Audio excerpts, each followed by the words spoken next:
Every character was typed by my right index finger, which grew an enormous tender callus.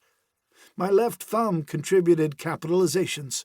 I was obsessed, banging away on our old manual typewriter until 3 or 4 every morning, and carrying on at my job well enough to win awards. I listened to the old 60s music, closed my eyes, and relived some of the most profound experiences of my life. There were no questions or cross-examinations.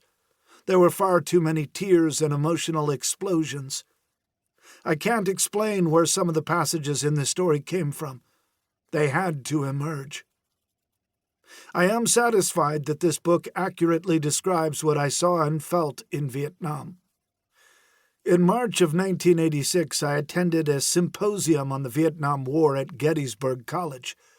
It was my first opportunity to meet Bill W.D. Earhart, perhaps the most articulate spokesman of all Vietnam veterans. Gettysburg is located near the Army War College in Carlisle, Pennsylvania, and there were a great many uniformed officers and non-coms from that institution in attendance.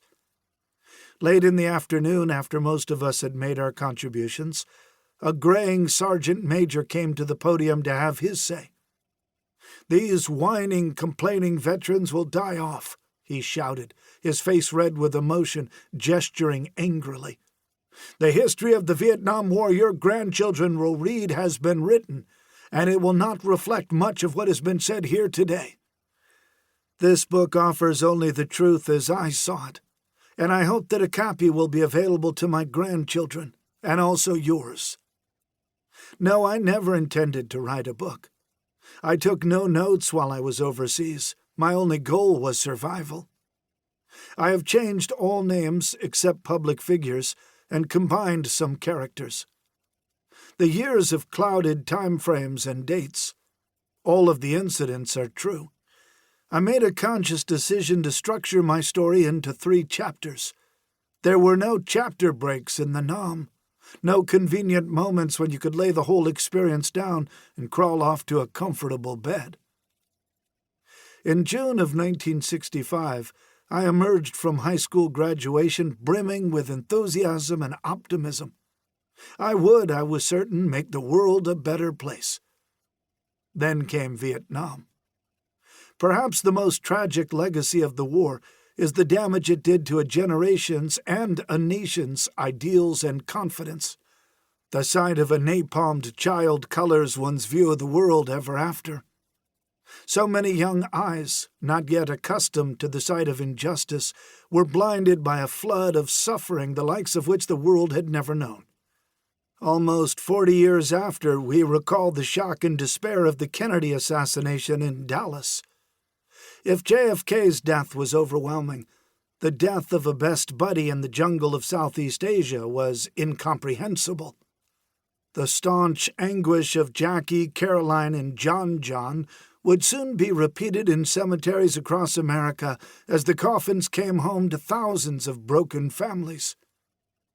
Our generation has witnessed so much history on the front pages of newspapers.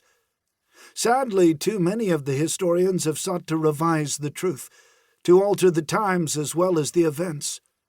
Some have attempted to further their individual political or social beliefs, and others simply weren't participants. I am appalled at the way in which the military and political historians ignore the cultural practices of the times, and vice versa. Very few histories or biographies of the Beatles offer more than a mention of the Vietnam War. Both simultaneously washed over the history of the times with indelible influences. The young Americans who were sent to Vietnam were the first American fighting force to have easy access to automobiles. And oh, what automobiles! The late 60s American cars were known as muscle cars, awesome, powerful machines destined for the nation's drag strips. We acknowledge that Lee Iacocca and John DeLorean contributed to America's industrial history, but we have conveniently ignored the impact that Mustangs and GTOs and Hemi Cudas had on a generation of young men who were taken into the military to fight in Vietnam. We were the first generation with portable radios.